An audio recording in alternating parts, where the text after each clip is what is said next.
It's Goose at MSG Day. My goodness, that was way too Yeah, sorry. I'm way too hyper for Neil's energy like all day today.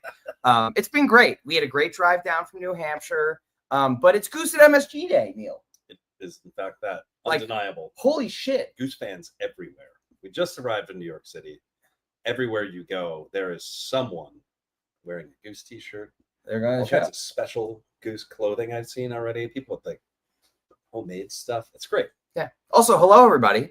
Oh. Welcome back to another episode of Always Almost There, day after show live. Of course, we just mentioned we are here in New York City getting ready for tonight's headlining debut, sold out at Madison Square Garden, the world's most famous arena.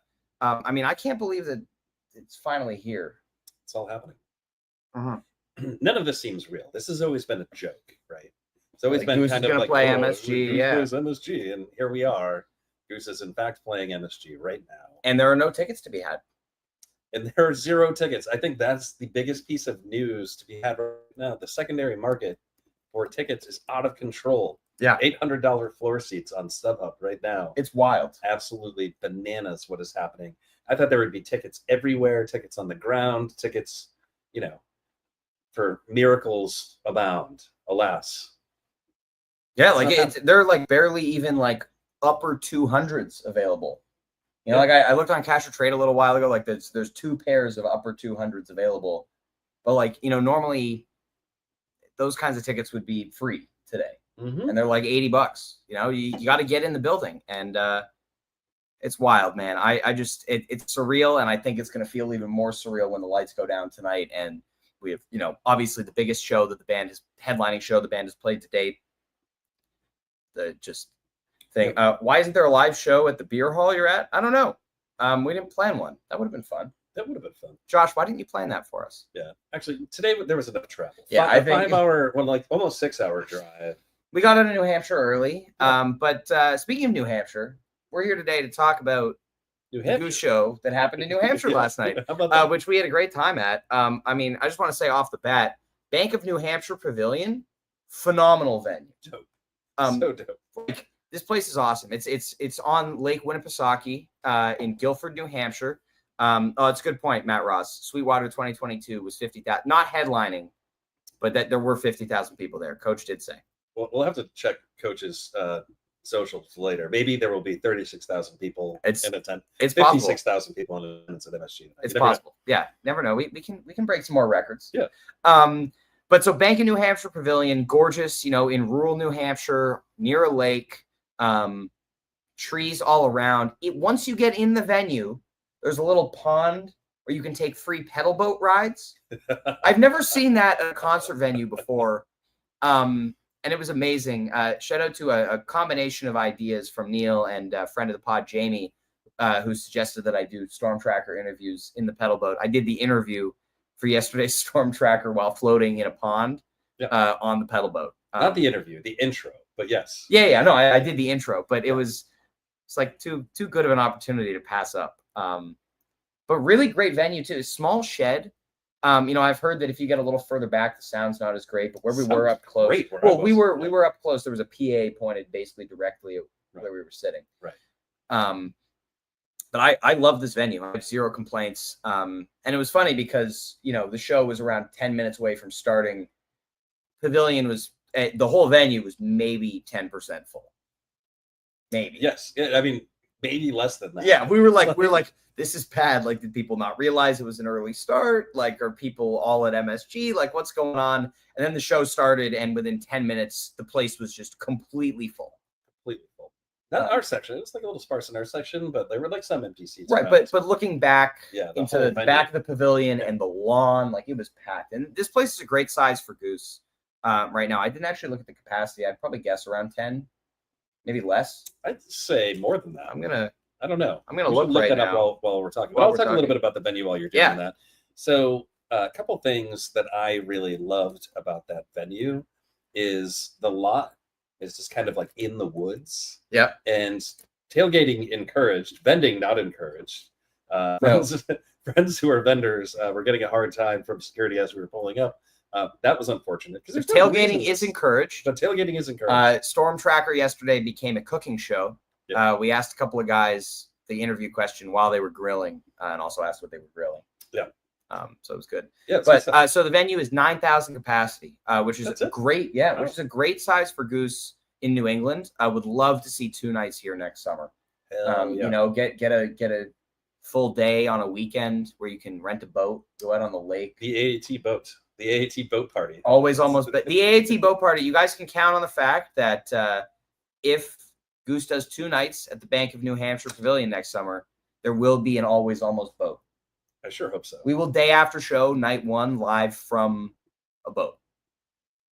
You can count on that. Taking ourselves to some big stuff. I don't think this is a bad location at all. I mean, the only thing that was bad about it, of course, is that it's a 5-hour drive from Gilford, New Hampshire to New York City. Yeah, it's the only bad thing about it. If they had something in between, if they played Westville next, I mean, there's all kinds of things. Or had a day off. Yeah, or had a day off in between, or maybe like 2-night run, day off, and then they do New York. That would be dope. Mm-hmm. But yeah, the drive was rough. I was up 6:45 this morning, showering. We did a great job long before 8 o'clock. Not that long before, but well, we did a great job. Shout out to the traffic jam in Connecticut that cost us 30 minutes, but then we made up a bunch of time by not getting stuck in a different traffic jam. Yeah. It was overall a pretty good drive today. If anyone else who's watching right now also drove down from New Hampshire today, let us know how your travel went, or if you're still going. But yeah, I mean, I think this is a venue that I absolutely would like Goose to return to next summer. No doubt. I think in summary here. Now let's talk about the show. This first set is certainly a choice. They did write this first set. The only thing missing from it is they were planning on playing Butter Rum after Rockdale, which, wow, like we talk about setlist construction. This is not very good. Well, I mean, they cut Butter Rum, so good move. Good move there. I've been looking forward to the next Bada Bing Butter Rum because I just want to hear the Bada Bing. Well, I don't know if they do it again. That was like just that one time, you think? Oh, and Viva El Gonzo got announced. Speaking of Bada Bing Butter Rum. Oh yeah, that happened since the last time we podcasted. Yeah, Ryan is having a very difficult time I am. It's stressful. El Gonzo. It's very stressful. Yeah. I'm not going this year. So. No, we're gonna figure it out. Yeah. He said that last year. There is a low chance that Neil might be in Cabo. And Peter Onspach twisted my arm on the internet. And Rick. And I got both of them. maybe we'll do that again. But anyway, so set starts out nice 3-pack. Flopener, Silver Rising, Cali Magic. I mean, nothing really to say here. This Flowdown did not do the kind of weird, interesting stuff. Yeah, it was like Flowdown had been doing. It was just Flowdown. Yeah, it was not good. But it was not good, but it was not like as cool as more recent Flowdowns. Yeah. Hey, people love that shit. People were very excited about the Flopener. I mean, people were tearing it up in front of us. Like there were a couple people. Mirinda, shout out Mirinda down in the pit, who was really tearing it up. Yeah, so like the pit was not fully full on the sides. Mirinda was there, just full on spinning. Yeah. With the Goose mask. Head mask thing on, which was absolutely spectacular. Yeah, Silver and Cali. They did the Silver Rising. I think this is the first time with that kind of like backing track intro from the album. Great song. First California Magic in almost a month. That's notable. Yep. Weird. Also. Very weird. When we were talking in the car today, and the great thing about today's pod is that Neil and I had all day in the car basically doing pod prep, which never happens, which means that today and tomorrow's pods will be exceptionally well rehearsed because we've already spent the whole day talking about the show and all the talking points. But yeah, it's weird. California Magic was getting so much play 2022, 2023, 2024. Yep. And now the album comes out and it's, only been played a couple of times, which is interesting. Like this is the first one since Boise. It is weird. Of all the songs that were on the album, I find it strange that one gets the least play.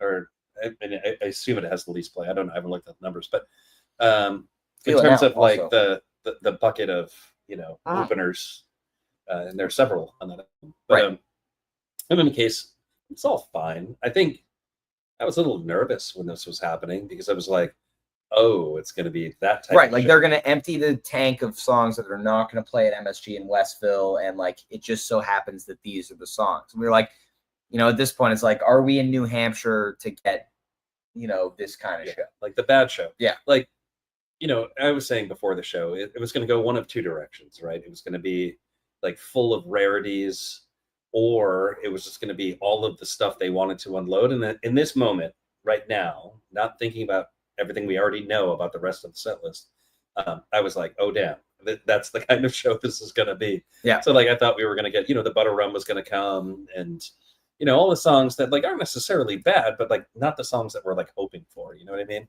Absolutely. So, yeah, that was a little bit nerve-wracking. What's next on the set list? Draconian Meter Maid. Oh, that's right. Yeah. So this is the thing we talked about with the CMAC Meter Maid, how it's like, all right, they've done the Bliss thing, they've explored the Bliss thing pretty fully. Yep. And now they're doing something different with it. So here's the continuation of that. Draconian Meter Maid is a funk vehicle now. And this pocket is just disgusting. So good. It's ridiculous. I mean, Cotter's snare continuing to really stick out and sound amazing. But really just the groove that they get in, and then once Peter hits the clav, like just really amazing, fully locked in funk. Yeah, like I don't know if like funk, like just pure funk jam is like the accurate descriptor for what that was. Sure. It felt like more than that. Like not just like kind of like a simple, funk jam, everybody bows their heads or whatever, but like it was really it's full body dancing to this funk jam. I was doing some dancing. You were. I was ripping it up. Time. Yeah. We didn't mention the storm on my nerves during Silver Rising. Oh yeah, so that's important. I was singing and Neil had the storm on my nerves slaps. If you're at MSG tonight, find him. Yeah. He will only be giving storm on my nerves stickers tonight to people who ask for them. Yes. It's a if you know situation. Yeah. So if I get on your nerves, ask him for a sticker. There are many of you out there. I know. We confused the hell out of some people yesterday. Yeah. Neil was handing them like the AAT one and the Goose one. And so they had all sorts of questions. Like, what is the Goose and what is storm on my nerves? And it was just like, just tune into Nugs and then you'll figure it all out. Yes, Mom. The hallmark of Always Almost There, a loud can opening. That does happen. Cheers. I disagree. It's an amazing sticker. Anyway, so the Meter Maid, really, really great. And I'm thinking like, okay, like we did the 3-pack. Set's going to pick up from here. And then the, Meter Maid jam kind of peters out. And then they go into Mr. Action. I'm like, okay, like, we're going to keep doing this. And Mr. Action, though, was hot. Every Mr. Action. I enjoyed this Mr. Action. Like, I don't normally like say like, this is great. But I stuck around and, the end was really fiery. And I mean, I guess it is always that way. I guess that's my way of saying, like, okay, like, I'm cool with Mr. Action. There are some people out there who do not like Mr. Action. No, I mean, I like Mr. Action. It's a good song. I just mean it's like after you've had Flow Down, Silver Rising, and Cali Magic in the set, it just feels like hopeless, a little redundant. I wasn't going to go that far, but it feels a little redundant at that point. And then from there, Please Forgive Me, first time since last September. Decently long gap, 72 shows, last played at the Salt Shed. This has never really been my favorite cover. I think I liked it more because they hadn't played it in a while. There was a while we were talking about today, like in 2023, when it felt like they were playing Please Forgive Me so much. So I think now, when it's more rare, I enjoy it. But I think, there are better covers. I did find it funny placement after playing all of those songs. They were just clearing the deck on. Forgive Me, and then playing the gigantic jam right after. Yeah, they were like, please, I'm sorry. Like, we had to do the thing. We had to play these songs. Yeah. Please forgive us. And then let's move on. But I think that cover's great. Yeah. And now here is the best Rockdale in a year. In a year. Since Westville. Yeah. This Rockdale is absolutely spectacular. Just right off the jump, this kind of motif we've heard before. It's the end of Hunger Salt. It's the end of the SPAC Drive, 9/7/24. And just wow. Like the way that they kind of slipped into that, and just the way that they all kind of coalesce around this, and it's cool to hear the evolution of that. We didn't listen to Hunger Salt today, but we listened to SPAC Drive in the car on the way down. And it's like very similar kind of build, but I feel like the way that they did it last night just sustained the energy for so long without seeming tired or stale, which can happen when they stick in one lane for a while. Yep. But man, what a peak that this jam had. I mean, so I want to caution against comparing this too heavily to these Similar other motif, jams. though. Similar motif, but it's not a rehash, right? It's Sure. not like Definitely not like the the Ryman Madhavan rehash of the Cleveland Rockdale. Yeah, it's yeah. not like that. So like there are people out there on the internet who say, oh, if they redo a jam and they explore another motif, then like I immediately am just like, it's not as good because they're kind of redoing this thing, feels less improvisational to them. Mm-hmm. I think that all of the improvisational spirit of whatever that motif is was fully still there. Yeah. And so I don't take any points off of this jam for that. And I also want to say this jam is incredible. So we're going to be talking about this jam when we do Jam of the Year next January. And, absolutely. I mean, you listen to this, I don't think it hit you as hard last night, but when we were listening to this in the car, you were like, oh, this is high on the playlist. This is very, very high on my playlist right now, like top 5. Top 5 of the year. Ooh. This particular jam. And like maybe that's like first blush, first listen. We've listened twice today, and then I heard it last night. Neil, sorry. So based on that claim, can you please, it's only been a day. Woo! There we go. Thank you very much. The Hasty Train is out. Top 5 jam of the year. I think so. Until Jive Goose hears about this and tells me I'm completely wrong. Well, you know how Jive Goose does. Yeah. Man, fantastic way to close off the set. Like this gave similar to I was about to say similar to, and then I was thinking about the last concert I saw, which was Fish on Tuesday. Oh, you saw Fish on Tuesday? Yeah, I know, crazy. They played a 40-minute jam. It was pretty sick. You guys should go listen to it. I heard the whole thing today. Similar to this, yes, you did. I did make you listen to that in the car. I've subjected multiple people to Fish this weekend who did not want to listen to Fish at that moment. It's been going great. But yeah, last night. What's going through your mind is pretty good. But anyway, saying that the Fish comparison that popped to mind was because, the first set kind of started a little slow, and then they closed the set with Walls of the Cave, which was like, they needed the energy boost, and that set up the second set for greatness. Obviously, Walls of the Cave and a 19-minute Rockdale are two very different things because it's very different bands. But that was the comparison that kind of came to mind. The first set last night kind of starts slow, and then they close out the set with this huge jam, which then sets up this amazing second set that we get. Rick we think he popped a string at the end of Rockdale, and that's why he completely biffed the ending. I said, I like to think, I didn't notice that he popped a string last night, but I like to think that Rick didn't just forget how to play the ending of Rockdale. Yeah. And because it sounded like everything went wildly. It's like, in Back to the Future, Michael J. Fox is like playing, like shredding on the guitar, but he's like slowly dying, and like, he's like about to disappear, and like all of the notes just sound terrible. Yeah. That's exactly what happened at the end of Rockdale. Like, I don't know what the hell was going on. Yeah. My assumption is something went terribly wrong with this guitar, because I don't know how popped the string. That happens. Probably. It reminded me of the Cincy SOS last fall when he popped a string. Like, felt like it went similarly off. Or Goose's Time Travelers, and Rick was about to die. Yeah, or maybe that happened. Yeah. You never know. Yeah. But so that was our first set, and it was nice that it was early last night. It was good. Nice that the band had to get to MSG because we also had to get to MSG, so it was good that the show was over early, and and it enabled us to watch the second set of the Fish stream, which was phenomenal. A lot of Sam King doing like this on the side of the stage. Yeah, we couldn't see it, but we were just imagining like her standing there, like especially because they had a self-imposed 10 o'clock curfew and they went past that. Yeah. And we'll talk about that when we get to the encore. Let's get there. Let's go second set here. Missed Fish in the Sea. Yes, more of this. We'll talk about the Mist first. I was expecting this to go Goose. Especially when the jam started, they kind of started heading in that direction. Peter set up a little bit of a loop, but then they kind of backed off and went into improv mode. But this is kind of moving back towards the Cat Mist, I think, in terms of like just joy, upbeat. And Cotter does one of the Goons builds without it being a Goons jam, but we get that build and the drop, and it's phenomenal. Yeah, I don't have much more to add. I strongly recommend you go and listen to this. This 100%. Also will be on my playlist. Yep. So that's really important to note. And then I guess this is a good time to pause and say the quality of improv last night, after the several songs we just spent time poo-pooing, was insane. Yes. So Rockdale was absolutely excellent. This Mist also excellent. and kind of had that Cap Mist vibe, but also kind of felt very disco, which the Cap Mist doesn't to me. Yep. And man, there was a lot of dancing going on.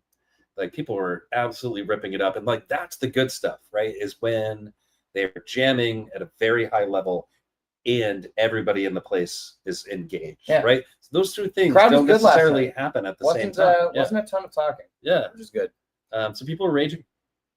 We were raging, and then I mean, the key here is the post-peak jam, right? This is something that Goose has started doing kind of recently. You know, I mean, there have been 2 hunger sites this tour, Phoenix and Mountain Jam, that kind of the second half has been built off of this post-peak jam that they don't do a lot. You know, we see a lot of Goose jams, and still where they'll like be peaking, and then Rick will like end the jam, then they'll go into the next thing or set break or whatever.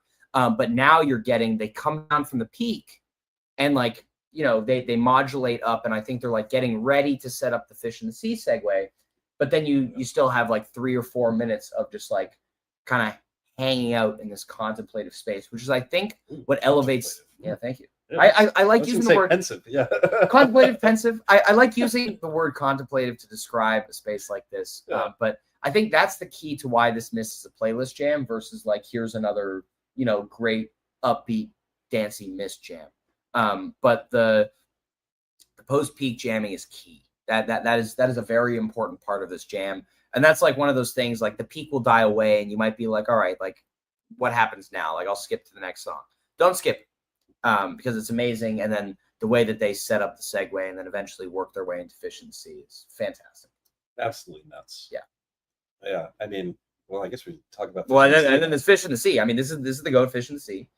Not even close. Yeah. I mean, so there was only one other properly, I was going to say 2. There's been 2 ever properly jammed out versions now. And the only other one was Milwaukee. That one kind of, you know, went into that like Eastern motif and then came back. I would say more like Spanish, but yes. Sure. Yeah. But and then came back. This one goes all the way out there. You get that you get the Middle Eastern thing. Yep. Rick somehow does not tease tumble in this jam. Like, it's right there. Like it feels like it's tumble. In the same key. I was like, we listened to it twice in the car today, and I just kept being like, yeah, so close. Yeah. And I don't know how he stayed on that. Yeah. Yet he did. Was this the wait? It was Mist that had the school bus flirting, right? Which we're gonna backtrack a second. Yeah, we should go back. Because we're gonna go back to Mist for a second here because I just remembered about something that Neil pointed out in the car. Yeah. So, you know, the majority of that jam was all centered around, well, it was just Mist. And then Peter introduces one note from the progression from Magic School Bus. From Magic School Bus.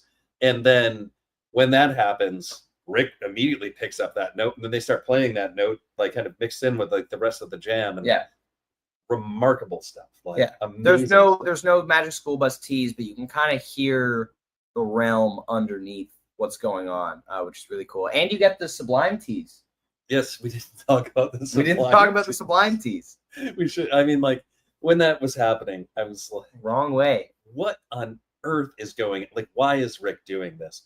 And because it's an unusual thing for the band to tease Sublime. It's never been done. There's never been any indication that the band is really into Sublime, unless you think, you know, Doobie's song is an homage to Sublime, which maybe it is. But in any case, it was almost like Rick was like toying with it. He heard it, and he's like, "Oh, I found the thing." And then he played it again, and he was like, "Oh, that's what that is." It's like, oh, it's a Sublime song. And then he immediately moved on. Yeah.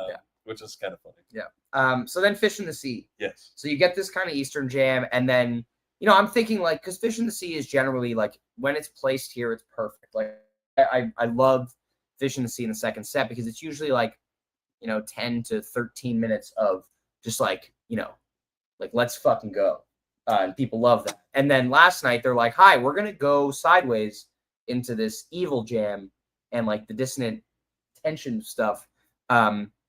I cackled. There was cackling happening. There was definitely cackling. There were, you know, mouths agape. Yep. You know, that like did happen. People just kind of staring. Like, it's like, what the hell is going on? Yeah. So when I was talking what about the hell is even that?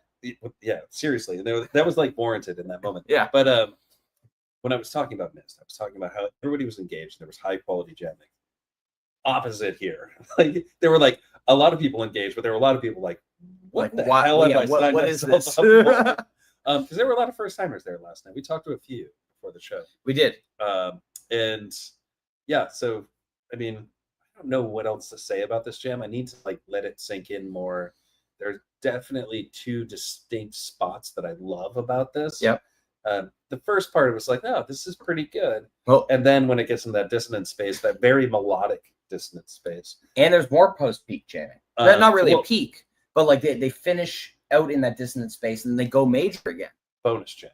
Yeah, and you get that contemplative space coming back, which pensive, contemplative and pensive, really. I think they both work here. Yeah. But yeah, fantastic. Just like another jam segment. Like, why not? Sure. I mean, it was a night of jamming. So going. This is roughly 45 minutes. Well, close to 50. Well, 60 plus minutes of jamming if you include the Rockdale that closed the first set. Sure. So they were in jam mode. They were like, we are going to jam the hell out of everything we play. For the however many minutes. Yeah. That is. We'll get those numbers eventually, but it's a big vocab day. Vocab day. There we go. We're doing great. If you need help with your SAT word study, we are the people to help you. No, we're absolutely not. So next, Everything Must Go. Kind of an underperformer this tour. This one's good. Like keeps the energy up. Yep. You get a major flip for a bit, weirdly unfinished. I believe this is the first Everything Must Go ever. I feel like tacking on a minute or two to bring it back around wouldn't have really cost them anything. I don't know, dude. I have nothing. I've no notes. I mean, fine. They wanted to play the song. Well, we listened to it earlier, and nothing about it really struck me. It's nothing good or bad. The only thing that makes me sad about the song, and this has nothing to do with like last night, but it has everything to do with what they're doing with the song right now, which is it used to be such an awesome jam vehicle. The two that happened in February. They're so good. Yeah. And they're not doing that anymore, and that makes me sad. But, songs are songs, and they do the things that they do with those songs. Yeah. And it is what it is. I mean, Feel It Now has been on the shelf for an eternity at this point, and, that's also happening. So, I don't know what's happening. Yeah, the album songs are weird. And I said to Neil, it felt like when Dripfield came out, they really beat us over the head with Born and Hungersite, especially for the rest of 2022. And it's like, here we go again. They're playing the album.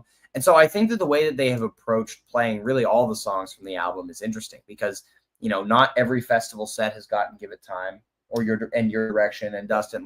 They've played it at a lot of them. But I think the way that they've been approaching where these songs end up has been really cool. And I'm excited to see tonight, which songs from the album make the MSG set list. Because it's interesting. But we'll get to that in a second. Yeah.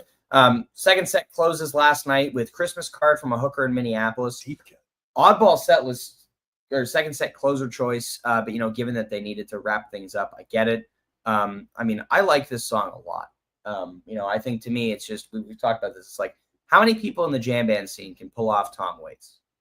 Well, I mean, it's also it's only Rick. Strange thing. Rick sings in no way like Tom Waits. Correct. Right? I mean, the Tom Waits version, Tom Waits singing is abrasive and it's like weirdly, I don't know, endearing because it's so abrasive. Yeah.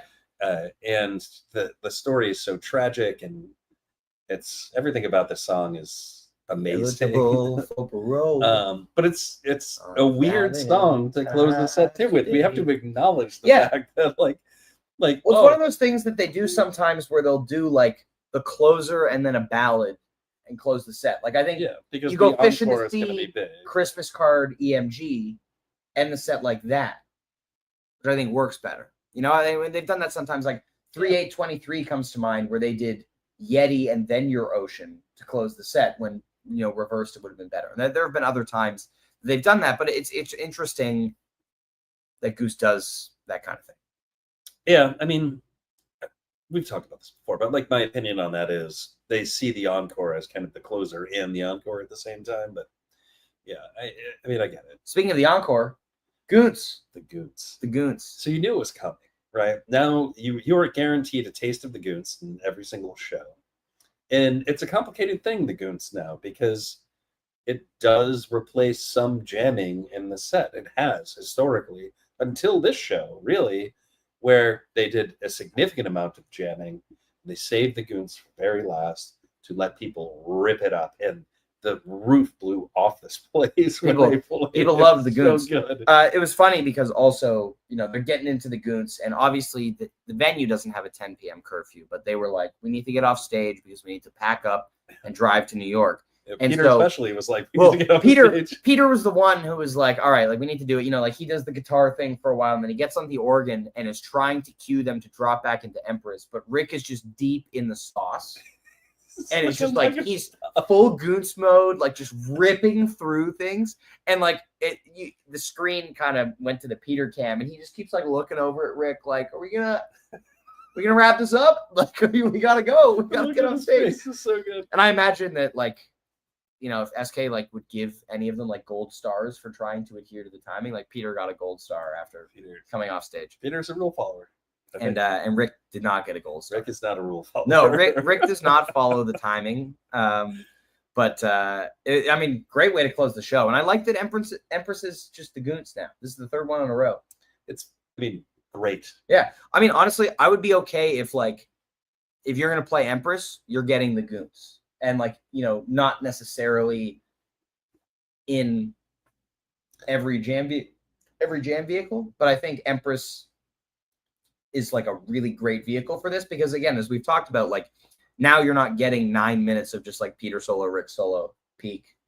Yeah, it's not the Allman Brothers band anymore, right? And that's always been my beef with the song, and it's had a few identities, and I think it's actually cool they keep finding new identities for the song because every identity they've come up with so far can get stale over time. So like the Saucy Empress, right? There's only so much Saucy Empress you can do before they did that once. No, they've done like a few of them. Yes, they have. They absolutely have. And then, there's like the Saucy Goose Empress, which they've done 2 of them leading up to this. 3. Well, now 3. Oh, yeah. Now 3. Yeah. But in any case, my point is, I like that they're continuing to do things with the song because if they didn't, it would get stale. And it's the kind of song that needs to be constantly workshopped in order to kind of feel fresh. And that's, we win. Got it. Yeah. Got it. And that's the end of last night's show. We went home, we watched Fish, and then we woke up this morning and drove down here. Yep. And Goose is playing Madison Square Garden 4 hours from now. Yeah. That's pretty wild. Oh, should we talk about the guy in 106? Oh, yeah. So if you were a guy who was in room 106 at the Fireside Inn and Suites, and you walked through our room last night after the show just as a shortcut, you accidentally took Neil's poster tube. You absolutely We did. know it was an accident because you were holding 2 poster tubes. You came through. You left a water bottle, like just like a water bottle from the venue, but you left a water bottle on Neil's bed. You said hello. Offered us some things, and then accidentally took Neil's poster tube with you when you left. So if you somehow get this, we don't know your name, but it says Neil Foyle. It absolutely says my name on the poster tube. On the poster tube. Just to be clear, Matt, he was let through the room. He was allowed to walk. He wanted to, yeah, but he was not allowed to take Neil's poster accidentally. Yeah, no. But I don't think he took it on purpose. I think there was a whole moment. It was like all kinds of things happening, and he dropped some things. He picked some things up. It just so happened one of the things he picked up was my poster. I think he was probably thinking like, "Oh, this is my poster because I have multiple posters," and then he walked out with it. Yeah. In any case, the problem was, so we're at the Fireside Inn Suite. So we had like a porch that leads out into just the parking lot, I guess. And we had some. My mom's going to get upset if we describe this hotel in too great detail. We had some Vermonters, my cousin, namely, who is an incredibly friendly guy. And the guy was just like, "Can I come through?" And he was like, "Absolutely, you should go." Cut through, no problem. And so if you're getting this, reach out to us so we can get Neil's poster back. I'd like it back. Yeah. But if not, that's also cool. Yeah, it's fun. That's a great way to end the pod. Yeah. Well, we got to talk about it tonight. I mean, we've talked about it tonight a lot. That's true. We've been talking a lot about today what they might play tonight. Really, there's so many songs on the table. I think the one that I want the most, besides obviously Big Modern, which everyone knows that I want tonight, is Dripfield. that is the arena anthem. That has been the arena anthem since the first time they played it. And I think just burning down the Garden with a drip field, with the number of people that are going to be there tonight, it's going to be like upwards of 15,000, I think, like 16. I heard 56,000. 56,000. People were saying. People were saying. But regardless, tonight's going to be absolutely incredible. We're going to recap it tomorrow once we get to New Haven. For the tour closer. Sure, we're going to look real good for that. Oh, we're going to look great tomorrow, guys. Don't worry. You see how energetic and happy we are now? Yeah. We are going to be just as energetic and happy by the time we get to New Haven tomorrow. Everything's going to be phenomenal. But everybody, have a great show tonight. Whether you're here or watching at home, it's going to be amazing. If you are in New York, come on out to the Irish Exit at the Moynihan Train Hall just across the street from the venue now. Right now. I believe Garrett and some people are already there. I'm going to head there shortly. Neil might take a nap and then head there after that. But it's going to be a good night. So let's go. Let's fucking go. We're out here. Anyway, thank you, everybody, for tuning in to this episode of Always Almost There Day After Show Live. We love you all. Have a fantastic night. We'll see you tomorrow to recap Goose at MSG. Peace. Woo!